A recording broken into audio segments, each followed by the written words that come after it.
It's Tuesday night. It's not quite 9:30, but it's still time to go.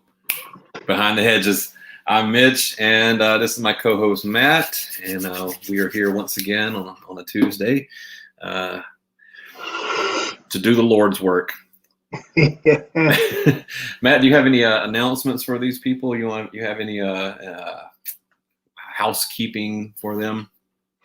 Yeah, I'm probably not alone in wondering why it's been so quiet in recruiting and somewhat in the transfer portal, although we have pulled in a couple of dudes we're going to talk a little bit about tonight. But I just saw just a few minutes ago, June 1st is officially the end of the extended dead period, which means these kids, these recruits can officially go to campus and party like it's 1999 with the schools of their choice. This will go on and on. June 1st is the kickoff, so expect some fireworks. That's when the Christmas tree will be set alight in June, and then it will continue on. They're going to make up some lost ground. A small example, FSU has got like 9 camps scheduled.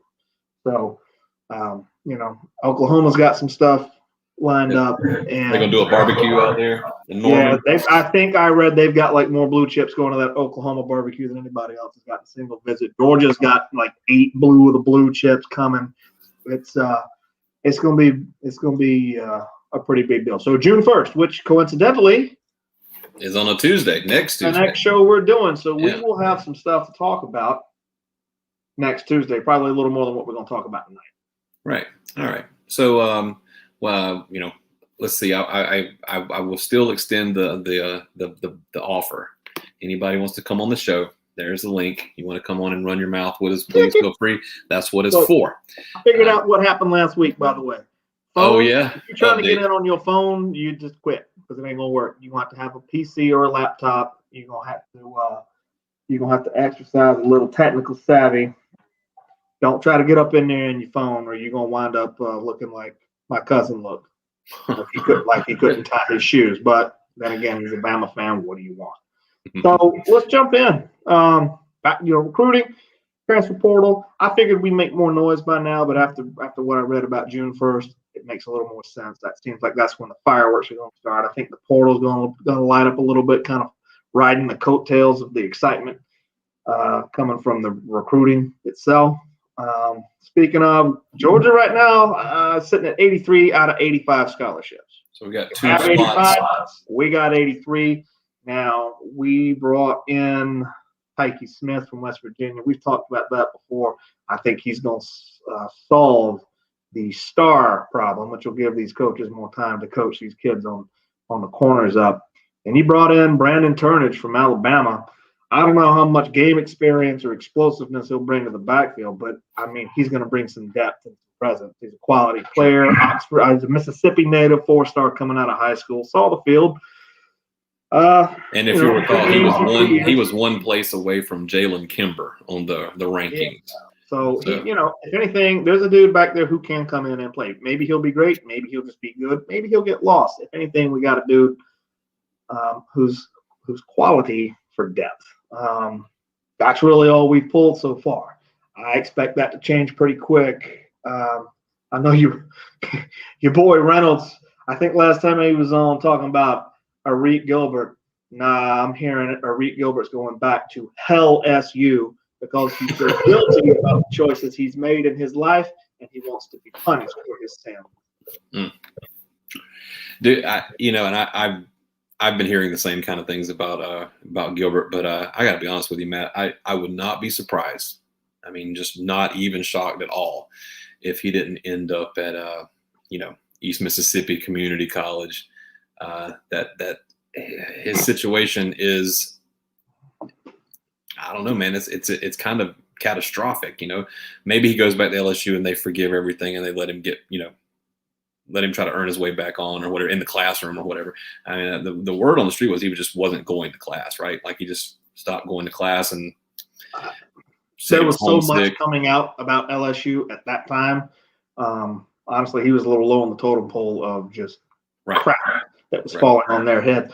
Maybe he'll go to TCU and suit up with Zach Evans. That's about. They like remind me of each other.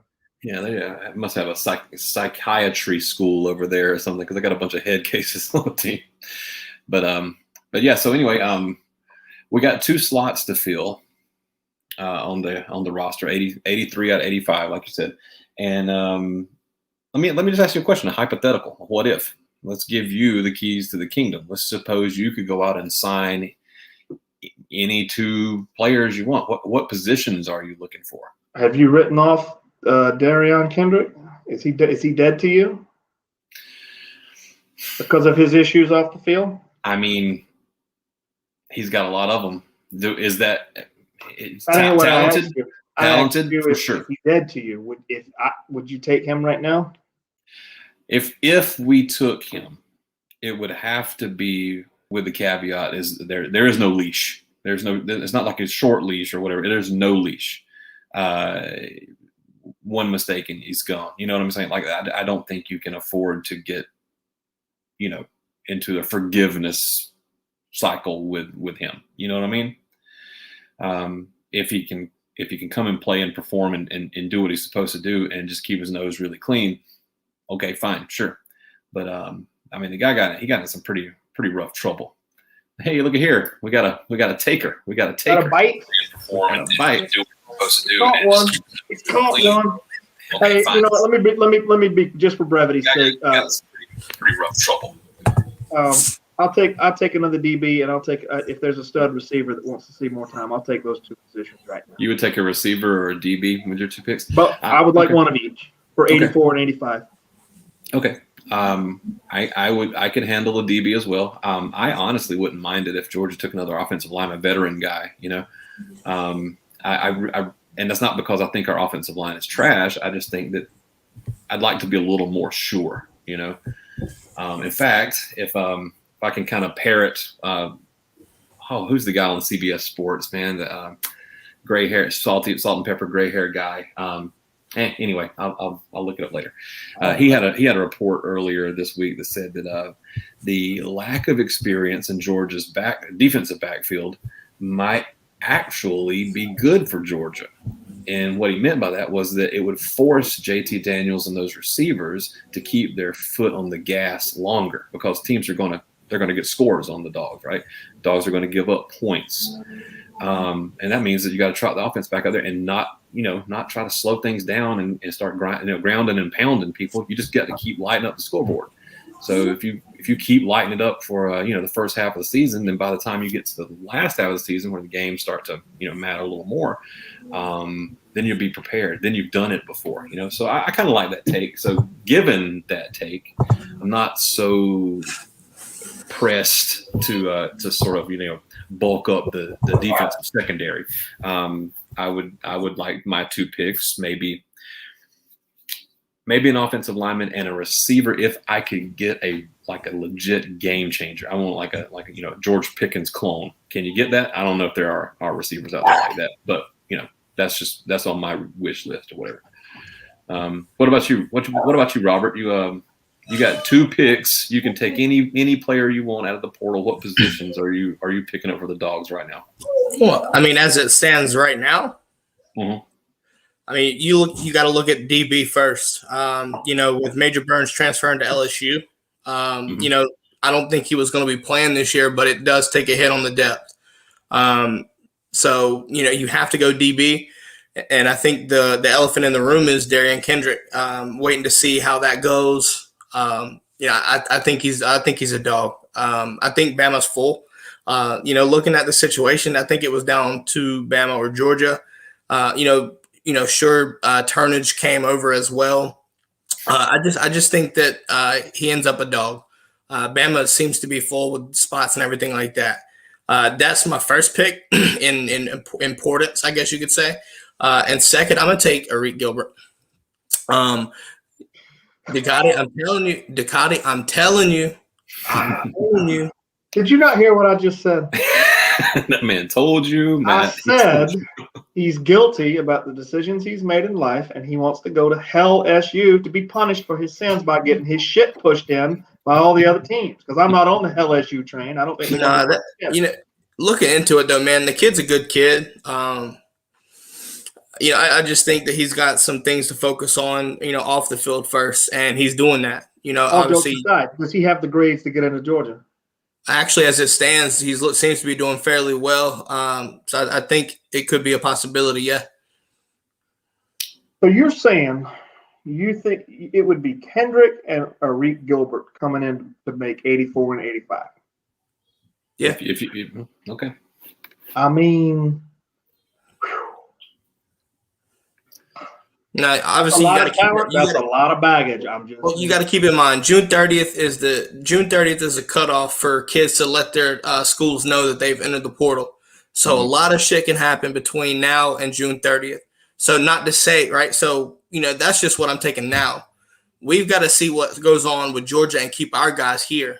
You know what I mean? So, yeah, for real. That's something that we've got to be mindful of, right? Like it's so easy for these guys that are kind of in the back, in the fold to, want to pack it up and go home. If you look, and honestly, that's the thing, that's the trend that we're seeing here. You look at the two big names, right, from the secondary alone. You look at the two guys, Tyreek and Major Burns. Both of them went home.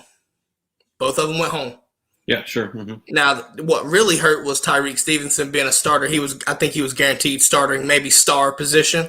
But nonetheless, I think he went to Miami, obviously went back home. I think with the thought that he was going to play cornerback, it seemed to be their spring game. He was doing cornerback, if I'm not mistaken, true corner. So, you look at that right there. But then Major, I think there's some situation that, kind of extenuating, I guess you could say, that makes it more needy for him to go home. But he still went back home. So, you look at that right there, and I think you got to see what's going on there. And, I think that's going to have an impact on recruiting. I think it will. Moving on, and I want to touch on Mitch's point, talking about bringing in an O-lineman. O-line is now we'll get into this next show. We'll get on a dirt road, so keep it in your heads. Maybe a preview. Everybody harping about our defensive backfield. I ain't that worried now, but I am a little concerned about that O-line. Just a little. Well, if nothing more than in order for Georgia to do what Georgia wants to do, they're going to have to run the ball. Have to be better. And in order to run the it's ball, no good having JT Daniels if he's going to be on his ass the whole time, or if he's going to tweak that knee again because he takes too many hits and he's running for his life. Right now, I don't know. I'm not saying they're bad. Again, they're not trash. You said it. We got talent. They're just not impressing me.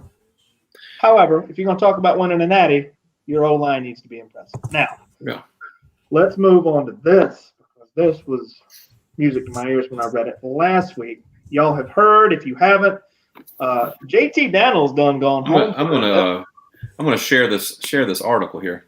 What? Oh, you got me. This one. Yeah. Hold on here. I got this article. This is you pointed this out to me, Matt, but I think this is really very interesting.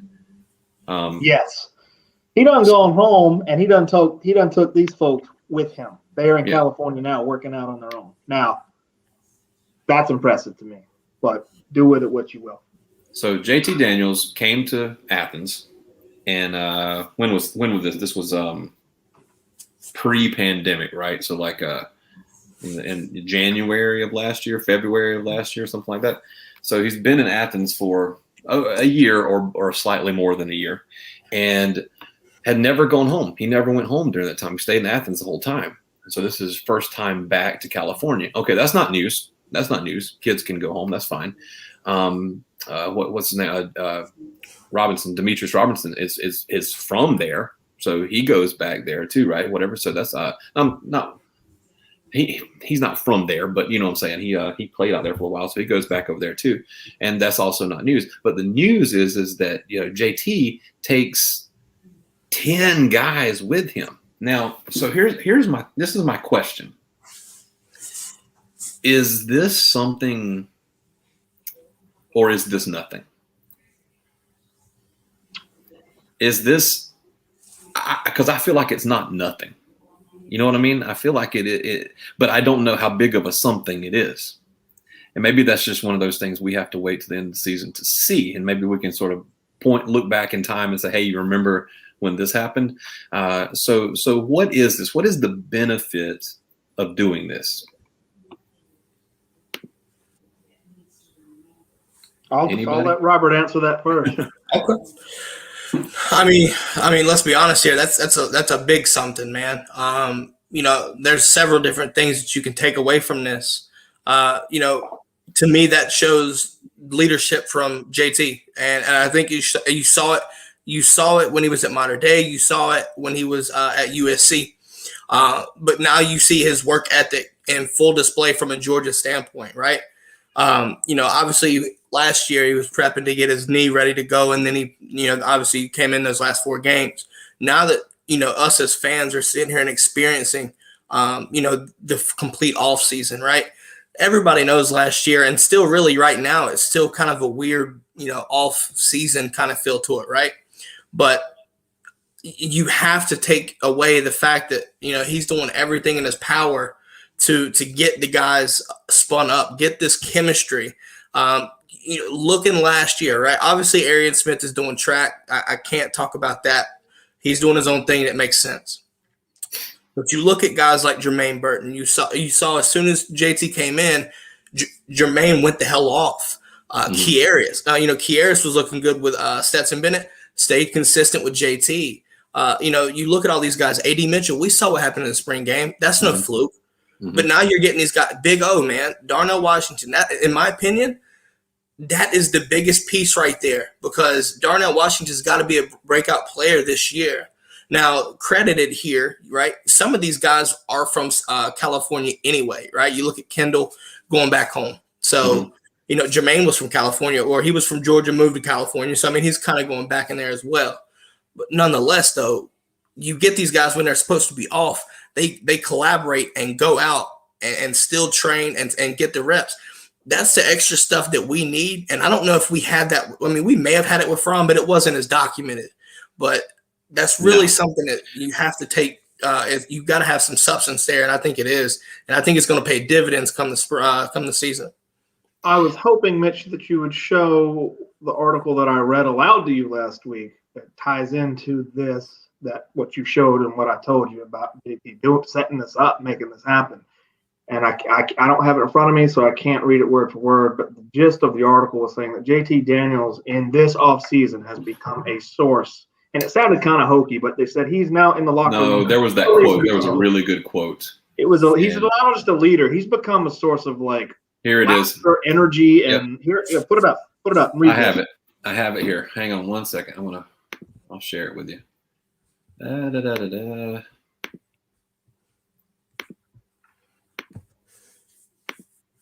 There you go. It says here, the buzz around the Georgia football program is at an all-time high, with aspirations and expectations of football teams that compete for a national title.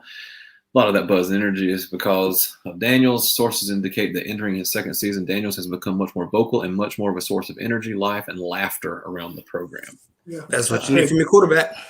That's it. So now I can tell you, we didn't have life, laughter, and love with Jake Fromm. We had a guy who, hey, y'all are pretty good back there in the backfield. Okay, do you know what we're blocking? All right, cool. I'll manage this. That's about what you had. Yeah. Now we got a guy that's. This is a quarterback. He's played it all his life. Well, so I want to say something, because I actually kind of meant to say this before we got off on the is this nothing or is this something thing, because the fact of the matter is JT, this is his last season. All right. We saw him at the end of last season. I don't expect what we will see this season. We're not going to see much more out of him. It's not like in the offseason he's going to just suddenly just double in ability or anything like that. We've pretty much seen what JT Daniels is. And what I've seen, that's pretty good, right? So the question is will this move help those other guys, help those other 10 guys somehow raise their abilities? You know what I'm saying? Are they going to level up by being able to work more closely with him? And maybe so. Do either one of y'all remember the name Fabian Walker? Matt Ducati, you should remember this name. Rings a bell. Fabian Walker was the quarterback for the Valdosta State University Blazers when they won their first national championship. That's right. All right. Fabian Walker was a FSU Seminole who transferred out and wound up at Valdosta. But before that, he was the quarterback for America's Panthers. the arch nemesis of the early county Bobcats. Now, in those days, they had players like Leonard Pope. Remember Leonard Pope, the creature?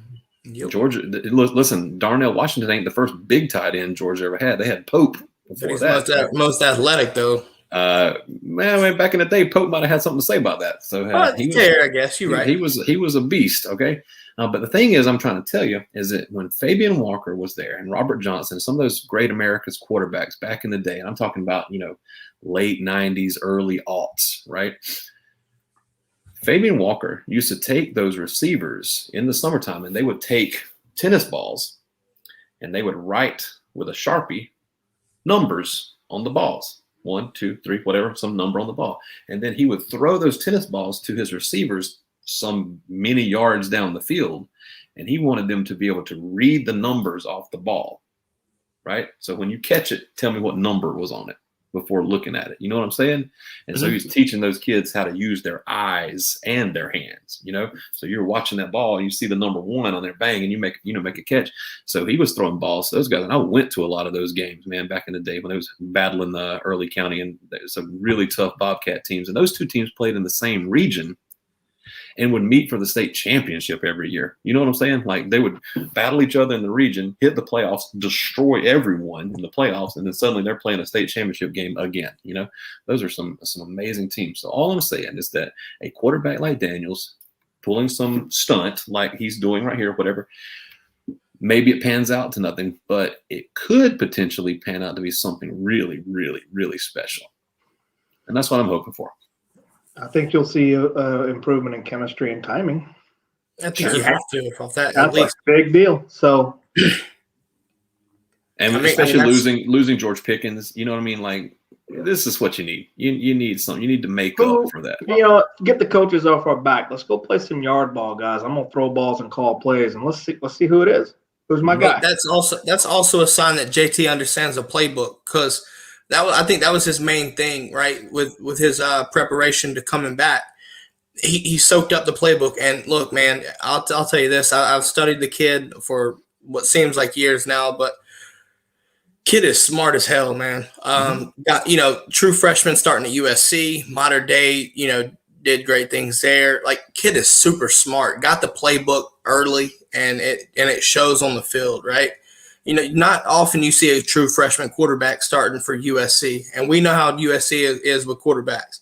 So that's a big deal. But, looking at this right here, you were talking about it, Mitch, losing Pickens, right? Everybody wants to sit there and kind of dwell on it. But what it tells me that he's doing is he's taking the fact and he's running with it. So, yes, we're down Pickens, but guess what? That means one of y'all is going to step up. And I need every single one of y'all working on it, because any single one of those guys can come in there and play. When your number's called, it's called. And that timing, that could make or break games. Look what happened against Florida. Obviously, it wasn't JT. It wasn't JT, but nonetheless, look at the timing, right? Couple touchdowns on the ground because there of the were fact 21 points left on the field, Robert. 21 points. Know. And that's enough to win that game. 21 points. The final score is Georgia by 1. So what you're saying is absolutely true. You get the timing, you get the chemistry, you work on that, and they're doing it on their own time. Is this something? I think you can bet your ass it's something. It's definitely something. I think we have to take it with a grain of salt here, right? It's not full speed. It's not game speed, right? We get that. There's no defense in front of them. I get that. But it's basic chemistry, right? Like that we can keep talking about it and keep talking about it.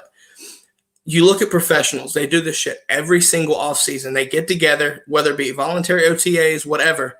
Hell, even completely before the season, the teams that actually succeed and win Super Bowls, they win, NFC championships, AFC championships. Those guys are together year round. As soon as the season stops, maybe a couple weeks, they're back at it and they're busting their ass. They're getting the timing down. The quarterback's leading the drills. They're running routes. That's the thing that Georgia needs right there. Considering the fact that our offensive philosophy has changed, we can admit that, right? Yeah, I think so. We're expected to throw the ball more. Mm-hmm. Hell, we saw it in G-Day. But nonetheless, you sit there and take that professionalism and bring it to Georgia. That's something you don't hear about. And I'm telling you, you sit there, that's the small things that can make your program jump to the next level. And I think Georgia is doing that right now. Yeah, they can. I think they'll figure out each other's nuances, tendencies. Shout out to P Word Golden down there, Preston. Nice to have you on the show, dude. He's been leaving some comments over here. I wanted to bring this one up though, but yeah, Preston, you're right. It's like back in the day when we started in high school. We started doing those 7-on-7s, and you could see our offense sort of blossom in that. I'm talking about Miller County High School. We used to we were a running team. We were just power eye, grind you up in the dust and then play great run defense. That was sort of the MO for our team. And then as the game started to grow and all that, teams start catching on to that. So, we started doing those 7-on-7 drills, and all of a sudden we had the ability to put air in the ball, and things can open up for you. So yeah, I think it's a lot like that, Preston. All right. Each one of us has approximately 1 minute. Okay. We're going to shut this thing down at the 30-minute mark. It is possible. So we don't have to ramble for 55 minutes. Wow. Hey, no, they ain't rambling, man. It's a lot of progressive. Next week's going to be the show, man, because next week when the dead period ends and the fireworks start, we're going to have a lot to cover. So we'll make up. If y'all wanted to see more of my ugly face, tune in next week because it's going to happen. I want to say, I'll take my time first. Charlotte's going to be full capacity, boys. Correct. There will be no half-ass crowd. You ain't going to have no excuse about the energy being low. I pray Georgia fans will show up like they did at Notre Dame and take that thing over. Now, Clemson fans are probably going to be aware of that. Clemson fans, I don't know if they travel well or not. I don't keep up with that side of their game. But trust me, being from North Carolina, Charlotte, that's their territory. Yeah. If we could make it a true 50-50 or maybe a 55-45, I'd be happy with that. Georgia fans travel good too. Are we going to look at like a split stadium situation? Mm-hmm. I mean, honestly, why not? It's only 4 hours away. I see it exactly being the case. Yeah. Okay. We're 3-point underdogs. Do with that what you will. Yeah. So that was going to be my point, Matt. Is actually that Georgia opened as an early 3-point dog. So if you're into the betting side of things, Georgia's favored in all their games except the Clemson game, and then that game they're a 3-point dog. So, is it a road game? Not exactly. It's a neutral site. I mean, it's a neutral site game, but it's even if it were at Clemson, the distance between Athens and Clemson is a stone's throw. You know what I mean? I think that there's one year, the year that 2017, when Georgia, Alabama, Clemson, and Oklahoma were the 4 playoff teams, right? If I noted to somebody that I was talking to somebody in Pennsylvania, I was like, the South, football matters in the South, and they're like, oh, it matters up here too, and I'm like, does it though? Because Penn State is a big deal, but you could get in a car at Clemson and drive to Athens and then drive to Alabama, and you've only spent 3 or 4 hours in a car. You know what I'm saying? You could visit 3 campuses of 3 of the 4, playoff teams from that year in an afternoon. So, it matters. Everybody's fishing in everybody else's ponds, So yeah. So I'm saying, look, it's a road game. It's a neutral site game, whatever you want to call it for the dogs. I don't think it matters. 4 hours away is nothing. We'll pack that stadium out just as much as Clemson fans will. And a 3-point dog, it's a coin flip. You know what I'm saying? It's a coin flip. Finish us off, Robert. What you got? I'm telling you right now, man, I cannot wait to see the battle of the defensive lines because I'm telling you, man, I'm excited because you got Devontae, you've got Jordan Davis coming back, and it's going to be insane. Obviously, our O-line needs to be ready, but I'm telling you, it's going to be fun to watch, and I think the game will be determined on the line of scrimmage.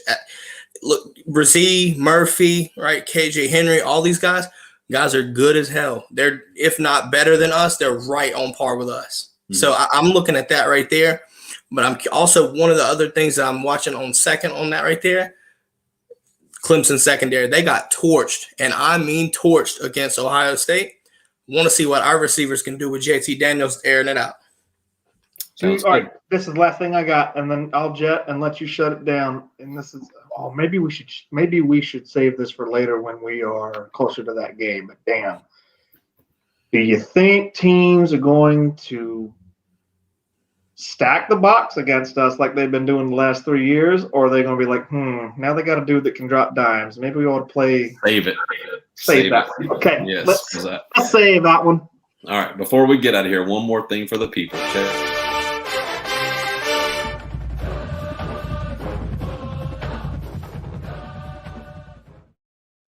That's right. Make sure you are liking the videos, sharing the videos, subscribe to our YouTube channel, follow us on Facebook, join the group. Quit all that political shit. It's Tuesday night. You ain't got nothing else better to do. You need to log in and watch this show and quit playing around. And if you think you got what it takes, click the link like Robert did. Show some courage and get in here and run your mouth. You might get run off. You might get a point across. One way or the other, it's going to be a good time. And that's all I got to say about that.